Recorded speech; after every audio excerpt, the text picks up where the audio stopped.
هلو.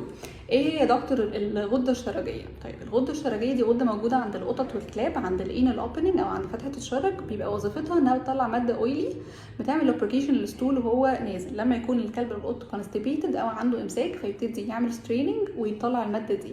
طيب ايه اللي بيحصل ان ساعات الكلب او القط ما يجيلهمش امساك او ما يبقاش عارف يعمل ستريننج وعضلاته عند فتحه الشرج ضعيفه، فما يعرفش يفضي الغده دي او يحصل التهاب في الغده، فيبتدي الكلب يعمل حاجات علشان الغده بتبقى ريتيتن جدا او مضايقاه جدا، فيبتدي يعمل حاجات زي ان هو يعضعض عند اخر ديله فوق ديله، يعضعض عند ديله، يحاول يوصل لفتحه الشرج ويعضعض فيها، يعضعض في رجليه الاتنين من ورا، وممكن يكحت نفسه في الارض او في الحيطان. ممكن بعد ما يعمل ستول يبقى بيعيط ويصرخ ويعضعض فوق ديله.